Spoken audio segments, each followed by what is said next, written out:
Hi, this is Anthony Cumia, Hello, I'm Gavin McInnes. and together we're Compound Censored. And we would like you to subscribe with this deal using this promo code right below me right now. Do it, because it's very entertaining. MaryCate, are you there? I'm here. How you doing? I'm doing very well. How are you? Great. You know, I was just thinking about you as we were getting set up for this, and you've got a great brand. Oh, yeah. Thank you. Because you're focused. Like, I talk about a million different things and no one really knows if I'm kidding or not, but you're like the tran chick, if you want to look up tran. And I love the thing you do where you just read in their own words what they say. Yep. To listen to trans people. We're at like 66 videos, over 2.25 hours of me just reading their posts now. It's wild. It's like the libs of TikTok thing where they get mad at you for saying what they said. Exactly. Yeah, absolutely. You know, I heard Tucker Carlson say a few years ago, he goes, I love women. I like the way they are when they're them. And these modern chicks have this like in your face, like I'm going to f you up kind of thing. And the trans women exaggerate that tenfold. And you're looking at like, remember when Ben Shapiro was on with Zoe Tour? This is a million years ago. And he said, you better watch how you're talking. This is the trans woman, Zoe Tour. Oh, okay. Or you're going to go home in an ambulance, which doesn't make any sense, right? An ambulance takes you to the hospital. But it's this violence is so unfeminine. They're men. Yeah. Like, that's it. They're just men being aggressive to women. And this gives them an excuse. They're not women, they're TERFs, you know? Yeah. And they're going to kill you. We just saw a video yesterday by this chick, Janie something, I forget her name, his name. And it was all, it's a video. It's like a metal band. They're all trans women. And they, in the video, there's like a podcaster who doesn't take trans seriously. And so they kidnap him and they slowly stab him to death. And like, it's, that sounds about right. Yeah. Protect trans kids with a giant switchblade. With the knives. Yeah. The violence is bizarre. I don't think it's that bizarre when you consider how many of them are, they're screwing with their hormones. A lot of them say that they either had anger problems beforehand or that the hormones themselves give them some pretty severe emotional regulation problems. And again, they're just men, it's not unheard of for men to solve their problems with their fists, It's like you were saying with the boxing. They're just men being men. Yeah, it's what you do in a fight, especially if you feel threatened. You exaggerate, just like any animal. You puff out your chest and try to seem bigger than you are. But the initial errant thread that unravels the whole sweater is, if you want to be a real chick, then you have long hair and makeup, you tend to your garden, you have a cardigan on and a nice little dress, and you don't go out there picking fights. You just want to live with your man quietly and not even talk about bathrooms because you wouldn't want any attention drawn to yourself. But this is not them. This is me. It's a very masculine thing. And one of the reasons I wanted to talk to you is because I had this weird feeling I've never had before where I saw this. I didn't send you the picture, Sean, but it was like these activists and they're like, protect trans rights. And they had a bullhorn. Uh-oh. Did we lose you for a second? They had a bullhorn, and the one of them was like, it was a dude. And it made me hate men. It turned me into a misandrist. Yeah. It will do that. I do feel like it will do that. But it's just these specific terrible men,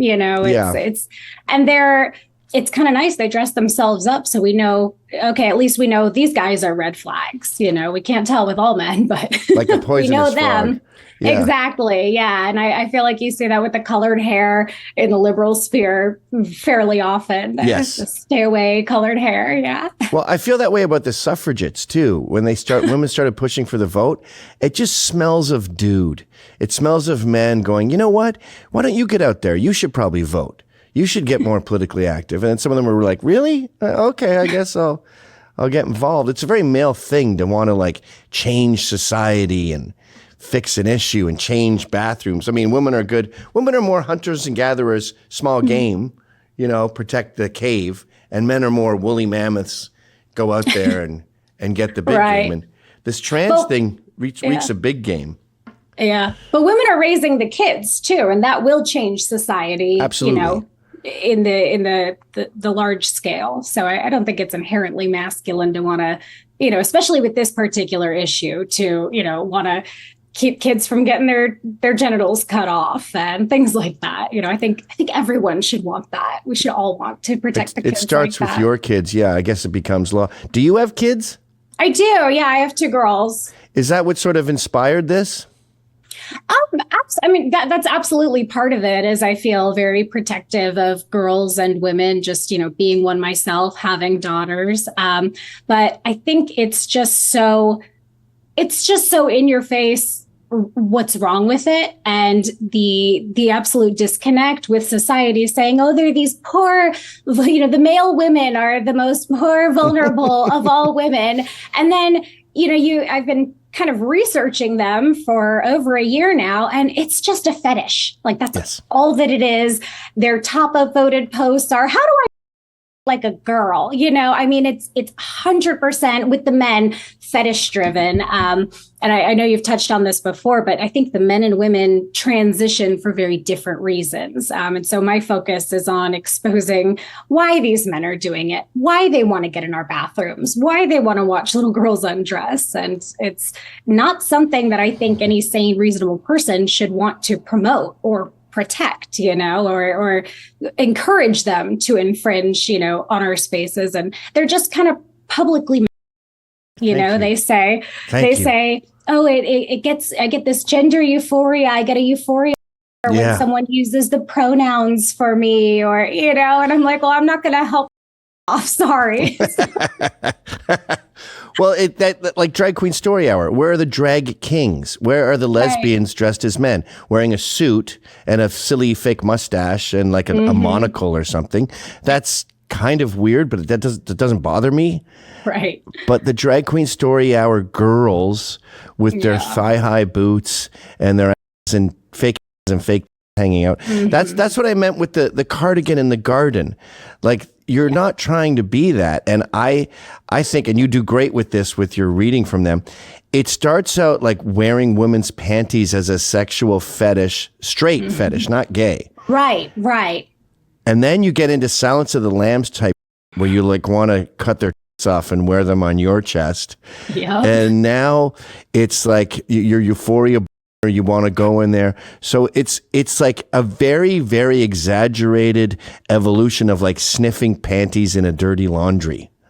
Yeah. And a lot of them start out that way. I have many videos where I've read, them talking about, oh, how did you get started? Oh, I used to steal my sister's underwear, or I had my first orgasm in my mom's bra. And, it just kind of, I wonder how much of it is their first experience had to do with cross-dressing, something like that. But then we see this huge amount of guys, adult men doing this as well. So I don't think it can be entirely tied back to that.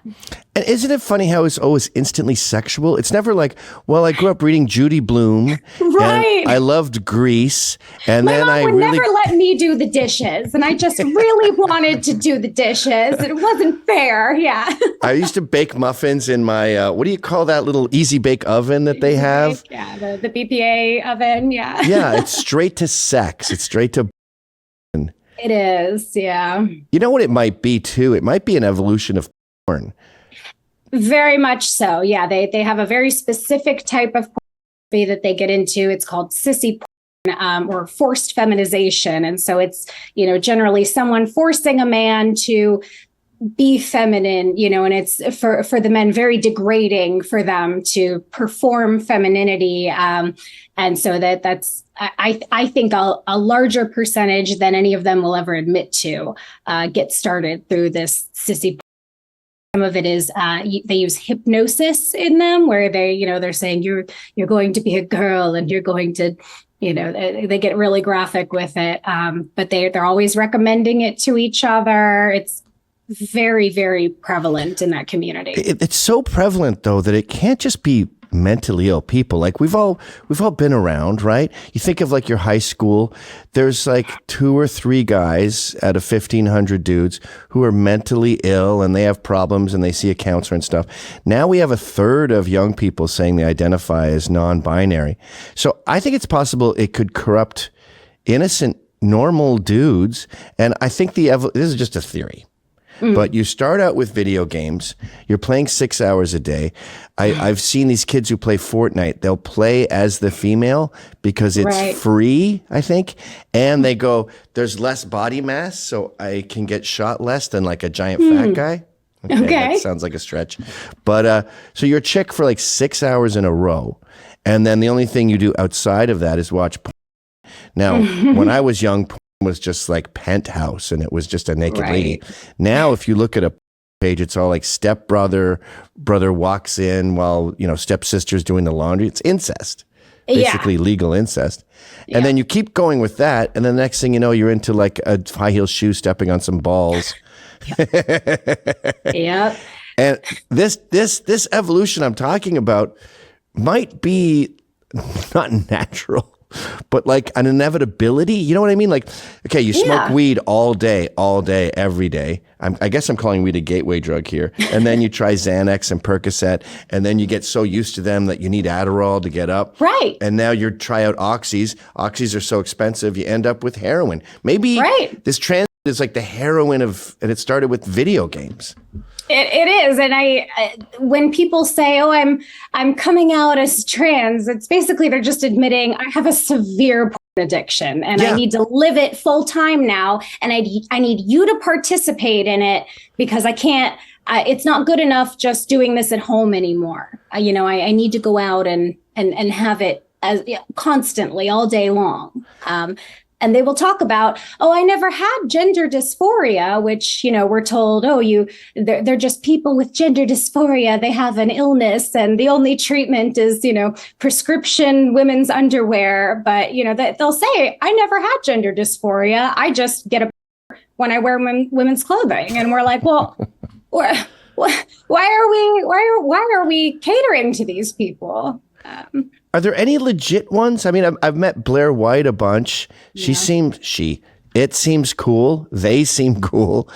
But you always notice, by the way, you always notice with their sneakers. They always have like size 10 Air Jordans on. Because they're men. And I mean, I think men like Blair White, they want to be the pick me, I'm not like that. I'm a good one. You can let me into your bathrooms to see you naked because I'm so nice. And I'm not having any of it, to be honest with you. And I think I don't really care what their motivation is, but the answer is no. It's no, you can't be in our prisons. No, you can't be in our sports. No, you can't watch little girls undress because there's no medical treatment that needs to be, I've never heard of a medical illness where you treat it by letting them have their fetish in public. That's bizarre to me. Limb dysmorphia is a real thing. People think they shouldn't have had limbs.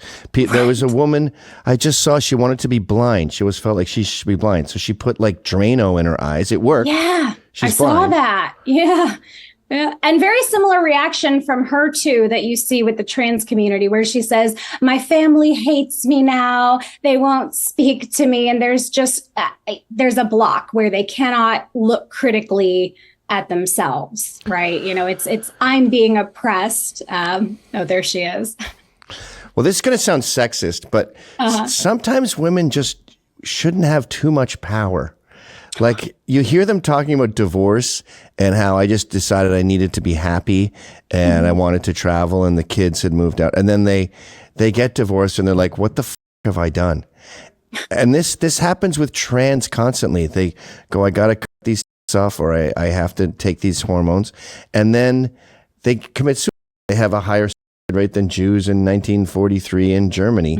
And so you're directing children into a scene. I wouldn't even care if it was like the punk scene or say goths had a 80% rate. I'd go, let's not let kids go goth, or at least let's discourage it as much as possible because they're going to die. And I think a lot of it is, well, they're men making decisions, I guess. Right. But like with the women and stuff, like they all regret it.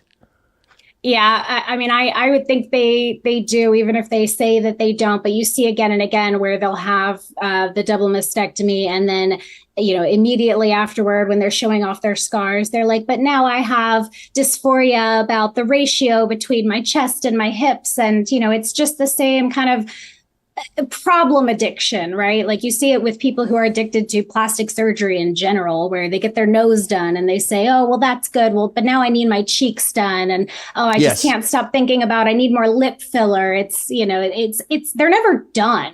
They're never done transitioning. It's just, they are shuffling these kids onto an assembly line of medicalization. A lot of them end up with colostomy bags or permanent, subpubic catheters. There have been women recently who have died from sepsis because they did the thing where they unrolled their arm and rolled it back up and tried to stitch it to their vagina to be a penis. Yes. So oh, my Lord.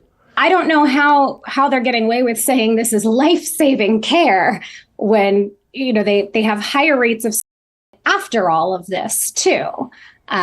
So it feels very disingenuous, where it's like, I don't think you actually want help. And I think it's driven by, I mean, you can say, women in power, but they're not, they're men. I know that's one of the dumbest things I've ever said. I said, women are bad at decisions. And then I gave you examples using men making terrible decisions. Let's delete that, edit that out, Sean.